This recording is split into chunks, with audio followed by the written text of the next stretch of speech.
All right, welcome back to The Explainer. Today, we're diving into a story that is just wild. It starts out simply enough, with a sandwich. But believe me, it spirals into a mystery with woodland creatures, a ton of false leads, and, yeah, even an intergalactic crisis. So let's get right to it.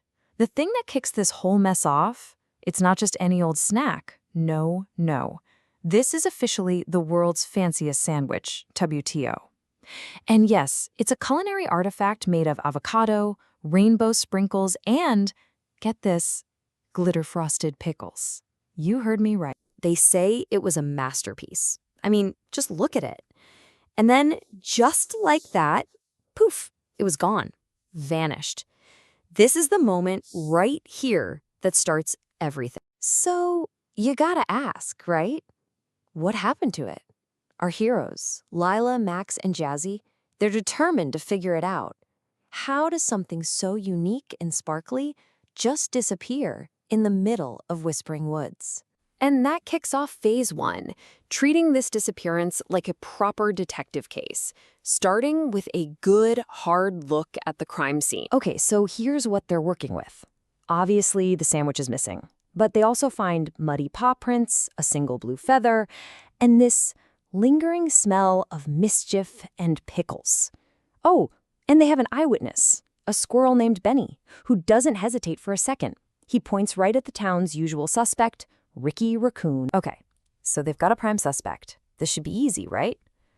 Well, this is where the investigation just goes completely off the rails. We're heading into a whole section of false leads and, frankly, total absurdity. Their first plan? They called it Operation Spy Flap. And let me tell you, it was something else. Their so-called invisible disguises were just cardboard boxes. Yeah. The infiltration attempt ends when one of them topples right into a porcupine spa, leading to a very abrupt and very painful mission failure. When they finally track down Raccoon, he hits them with this completely bizarre trade.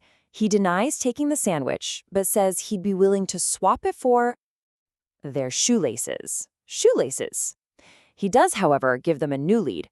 He claims he saw Grumpy Goose dragging something blue. That new lead points them to Grumpy Goose, who, sure enough, is found wearing a stolen hair clip. But getting information out of him? It's going to cost you 10 gummy worms per question. And when our investigators try to pay him with invisible gummies, well, he is not amused. He chases them off with a noodle sword. A noodle sword. From here, the investigation just devolves into pure chaos. I mean, look at this timeline. A random meatball flies out of nowhere. They try to set a trap in a swamp using uncooked spaghetti. That fails, obviously. Then the goose comes back for a glitter bomb attack from the air. At one point, an owl even starts to confess, but gets cut off by a flying waffle. Total misdirection. After navigating that absolute maze of nonsense, it feels like we're finally getting somewhere. The case seems to hit a turning point, and all eyes are back on the goose. They corner him at the forest gala, and he finally cracks. But his reason? It's not what you'd think. He wasn't hungry. He took the sandwich because he wanted to look, and I'm quoting here, fabulous. He wanted the glitter to make his feathers shimmer. It was all about aesthetics. And just like that, there you have it. We've got a confession, a motive, and a recovered, slightly soggy sandwich. It seems like a tidy, if very strange conclusion to the whole mystery, right? But just as the case seems to be wrapping up, whoomp! A giant meatball falls out of the sky and flattens the evidence. And then a voice apologizes from above as a new, much, much bigger player reveals themselves. It turns out those mysterious projectiles weren't random at all. They were fired from a meatball-shaped spaceship piloted by none other than the Space Raccoons, led by Captain Rocky. Their motive? They saw that sparkly sandwich from orbit and just had to have it. This completely reframes the whole situation. What started as a simple theft in the woods has just officially escalated into an intergalactic food crisis. The stakes have been raised considerably. So, diplomacy begins, and it leads to some very unusual negotiations. Earth offers up recipes for other bizarre snacks, like the peanut butter pickle surprise.